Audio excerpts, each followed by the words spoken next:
Man, what's poppin' YouTube, man? It's your boy Mondeezy. You can call me Deezy, you feel me? Or Lemon Squeezy, how my boys call me, man. And today we already know, man. You already know what time it is, baby. We back with another video, and we back with another damn reaction, you know what I'm saying? We got bangers, bro. Word of my dead, we got bangers, you feel me? Believe it or not, we got bangers. I believe we got bangers. If I believe we got bangers for sure. But anyway, never the chit chat. Let me let y'all know what we reacted today. If not, you already know. You already seen the title. But we gonna be reacting to creepypastas based on true stories. I love me some creepypasta. So let's go ahead and get into it, man. Come on. And make sure you leave a like, leave a comment, subscribe to the channel, and make sure y'all mess with the Twitch, cause we live streaming tonight, Dead by Daylight. You already know what time it is, bro. Let's get it. All right.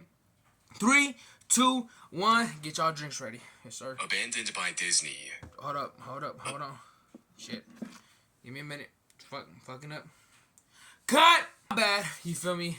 Headphones wasn't connected right. But it's all good. Let's get into it, alright?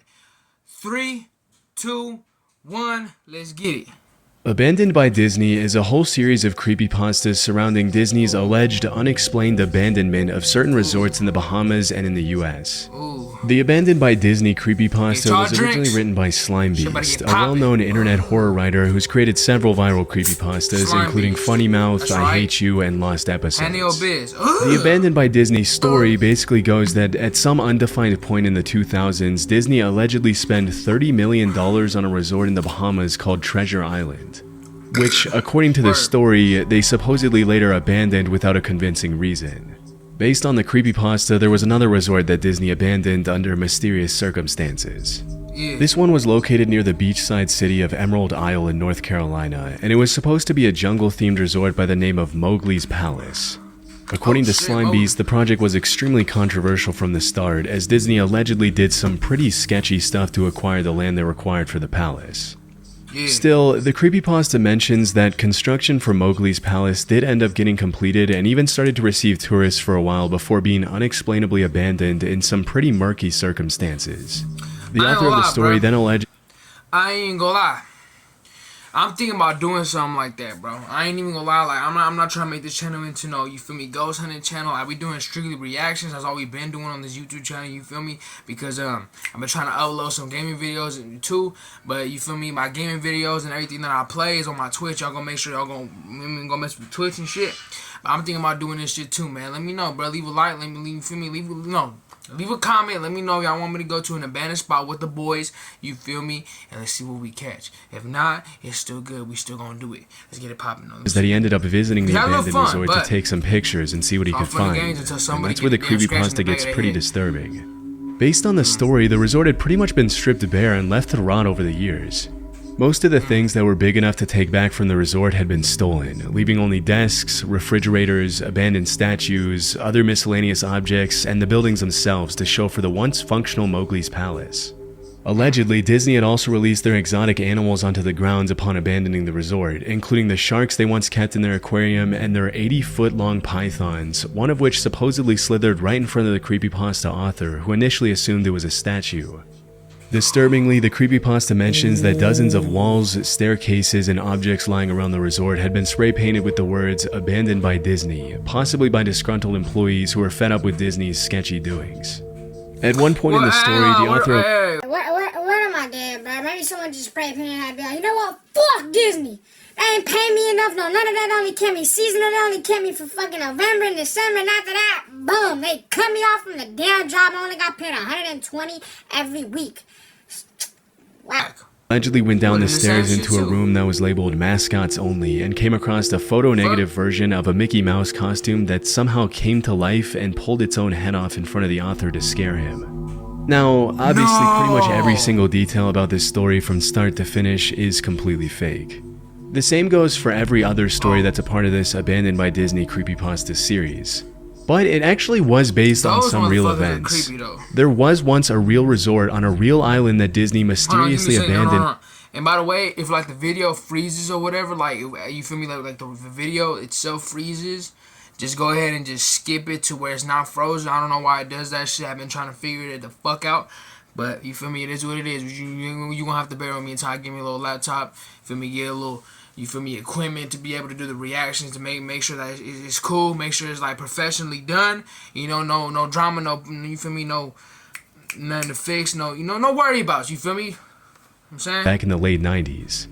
Between 1974 and 1999, Discovery Island in Bay Lake, Florida was a popular Disney attraction open to the public, who were drawn there by the dozens of wild animal species roaming around the tropical landscape.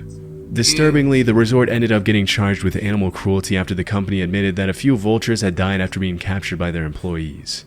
What? For unrelated, unspecified, and mysterious reasons, Disney Island was closed in 1999, and the name Discovery Island was passed on to one of the lands in Disney's Animal Kingdom. Since its closing, the island was pretty much left abandoned to rot under the elements, and over the years its structures have sustained major hurricane damage. Interestingly, as of 2024, all buildings and attractions of the original resort remain on the island, which gives it a pretty creepy and nostalgic vibe. Nowadays, the area is fully off limits to the public, but that hasn't stopped a few urban explorers from venturing out into the island and finding some pretty disturbing stuff.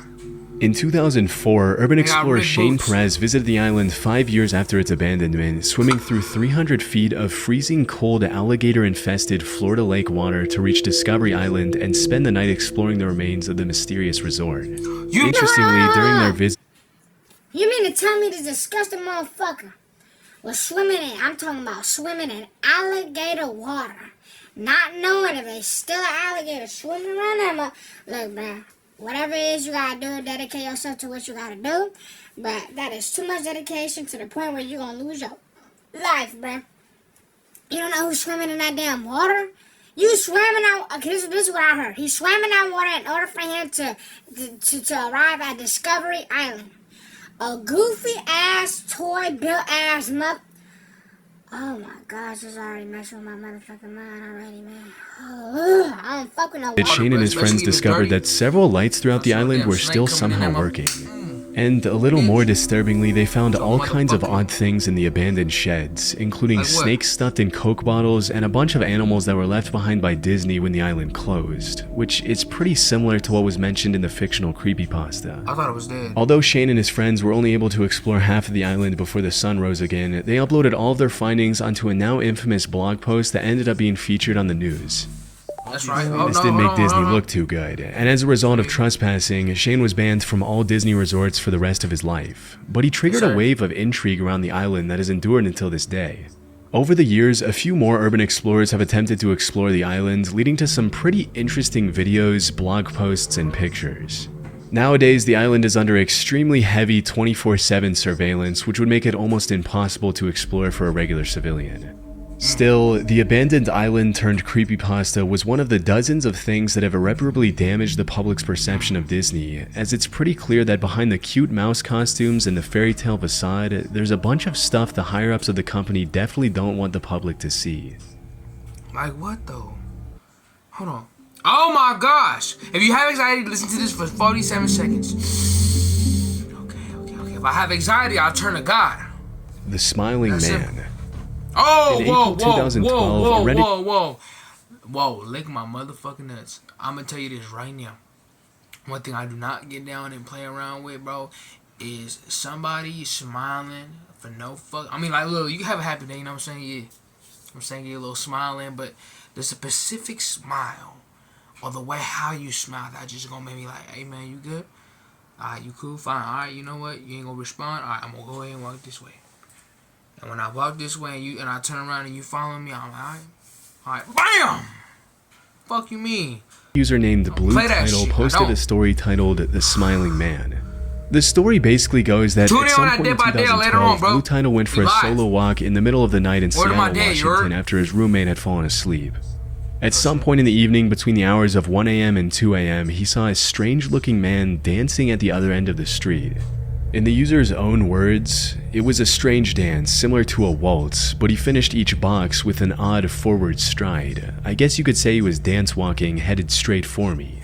At first, Blue Title tried to walk past him, giving the man as much space as possible to avoid coming into contact with him, but the guy just kept dancing closer and closer. What's most disturbing about the account is the way the user describes the man's appearance. Yeah. Based on the original post, the man was tall and lanky, wore an old suit, and had an extremely eerie expression on his face. His eyes were wide open and his head was tilted back to look at the sky. Even more unsettling, his mouth was twisted into a forced-looking smile that seemed permanently fixed on his face. To make a long story short, the smiling man ended up chasing Blue Title for several blocks until the user eventually outran him and made it back to his apartment safely. There's a lot more detail to the chase, but I'm leaving out some of it for simplicity.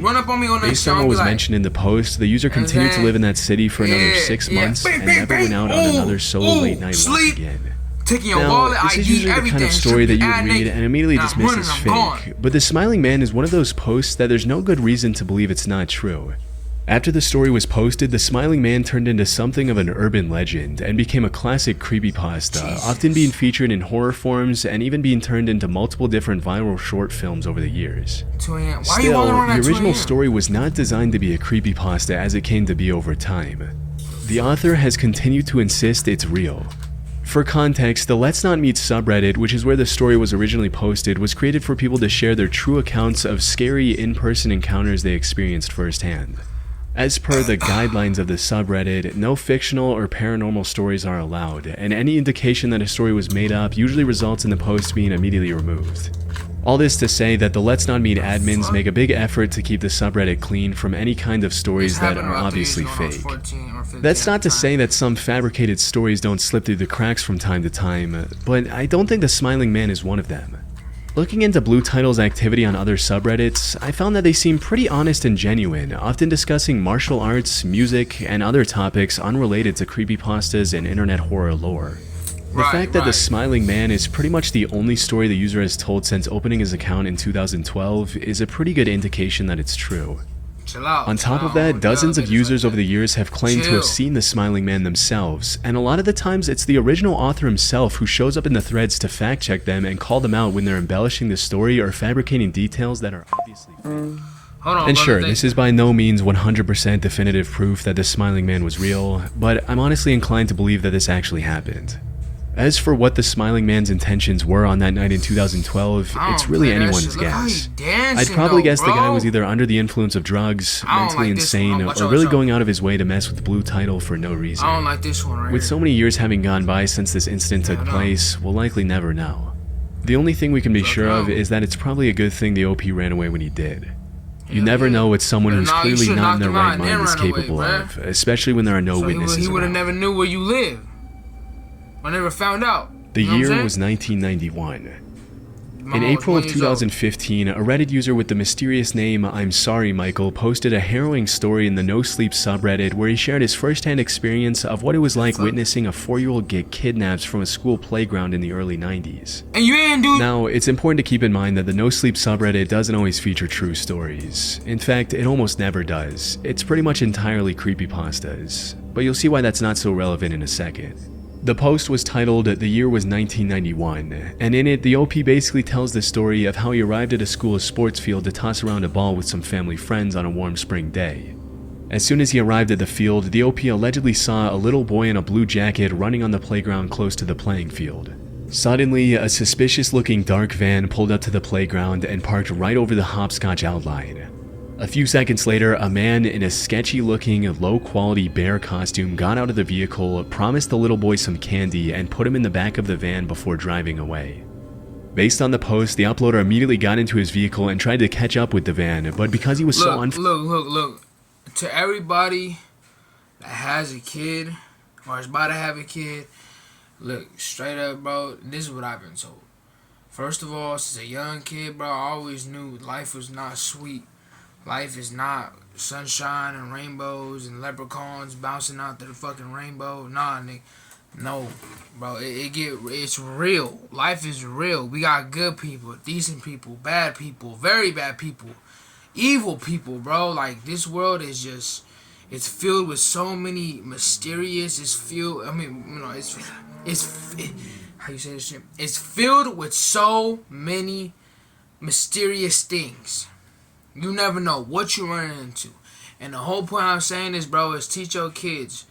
Teach your kids. As soon as you see a black van, as soon as you see someone sketchy, as soon as a man tries to come up and talk to you, you back up, you run, scream stranger danger, all that shit, bro. All that and all that. You feel me? That's what when I have my kid gonna be set. familiar with the area, he ended up getting lost. No funny shit. As soon as he called 911, the operator allegedly scolded him for prank bro, I'm calling and hung up man. on him. It wasn't until the next day that the OP supposedly saw in the news that a 4-year-old boy named Michael Donahue had disappeared from a school playground the day before.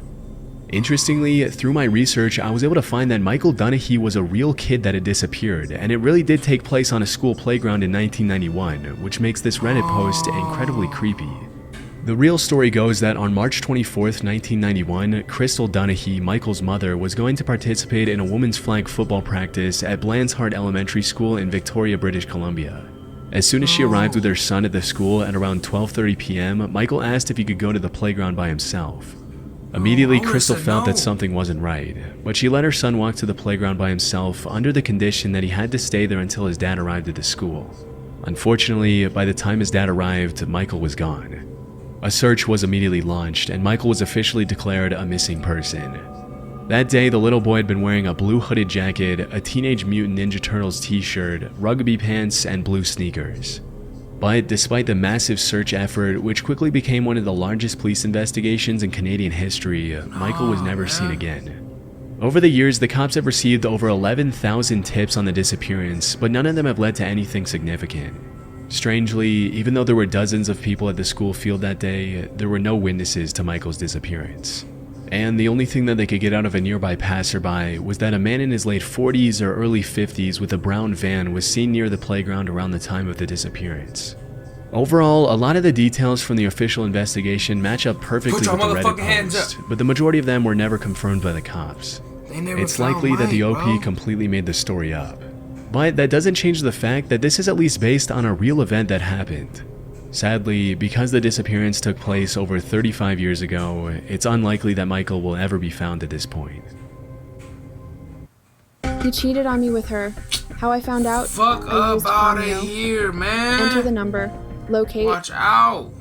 The Alice Killings. The Alice Killings is a Japanese urban legend according to which from 1999 to 2005, a series of brutal, unexplainable murders took place in multiple different towns in Japan.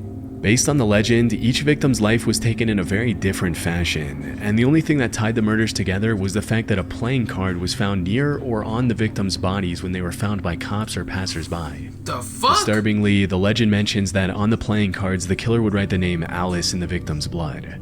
For example, one of the victims was allegedly buried in a shallow grave with a Queen of Clubs marking its entrance. Another card with the King of Diamonds was found crammed into the hand of another victim at a bar. Over time, people started putting their own twists on the urban legend, turning it into a creepypasta and adding all kinds of details to the original story, as usually happens online. But even though the specific details in the story of the Alice Killings are all fake, they're all based on a completely true story that's just as terrifying as the creepypasta. In 2003, an ex-military guy turned security officer in Madrid, Spain, named Alfredo Galán Sotillo shot a 50-year-old man named Juan Francisco Ledesma in the head in front of his 2-year-old son. From there, Alfredo went on to kill another 5 victims over the next month, all of them picked completely randomly and for no good reason. After taking his second victim's life, he left a tarot card with an ace of clubs near the crime scene, after which, as you can probably guess, the media started sensationalizing the case, giving Alfredo much more attention than he deserved. And thanks to that, he went on to kill another 4 victims and severely injure another 3, often leaving tarot cards at the scene to fit the picture the media had made of him. In addition to the cards, the killer did have a particular MO in the way he took his victims' lives. All of them were shot at point-blank range, and all of them were picked at random, unlike most serial killers who often stalk and get to know their victims before taking their lives. On July 3rd, 2003, the playing card killer, as he quickly became known, turned himself into the police in a severely intoxicated state, immediately confessing to the string of murders that had taken Madrid by storm. Yeah, take his ass to jail. As soon as he sobered up, he tried to take back his confession, but at that point it was too late, as he had already revealed to the cops certain details about the pen markings on the cards that weren't even made public. Alfredo. Disturbingly, during the investigation, it was revealed that before carrying out his gruesome crimes, the killer would wish his victims good morning and ordered them to kneel down before executing them. That same year, Galán was sentenced to 142 years in prison, a punishment he's serving to this day. In 2023, Netflix made a documentary about him titled The Playing Card Killer. And at the end of the day, that's probably what these killers really want deep down, attention. But fortunately, he won't be getting out anytime soon. And let's just hope the crazy amount of attention the media gives these killers doesn't motivate more lunatics to seek notoriety through these kinds of crimes. Nah, real shit, bro. Alright, man, we're gonna end it right there, bro. Feel me? Cause I got hit me the gym about a few minutes. You dig what I'm saying? But hold up, I gotta pick. You know, I'm just leave. Hold on, I gotta pick that up. But look, man, I hope y'all enjoyed the video, man. Thank y'all for tuning into the channel. Thank y'all for the subscribers, the 41 subscribers, bro. We slowly going up there. Slowly going up there, man. From time to time, bro. At some point, one day, bro, we gonna have at least 12 million. 12 million subscribers. We gonna be able to say, you know what? Hey, we started from the bottom, now we here. Drake. But anyways, man, like I said, thank you for tuning into the video. Leave a like, leave a comment. Let me know what was your favorite part of the video. Let me know what was your favorite story. You know what I'm saying? Just let me know. And y'all have a beautiful and blessed day. Hold on. You have a beautiful and blessed day. Praise God, bro. If you ain't started off the day off right, it's all good. It's never too late to end the day off right. But anyways, it's your boy Mondeezy. Subscribe to the channel. And I'm going to see y'all in the next one. Make sure y'all, hey, tune into that Twitch, though. Because we live tonight. Dead by Daylight. Come on. If you know about that game, you know about that game. You dig? We on. But anyways, y'all have a blessed day. Y'all have a blessed night. Feel me? Yeah.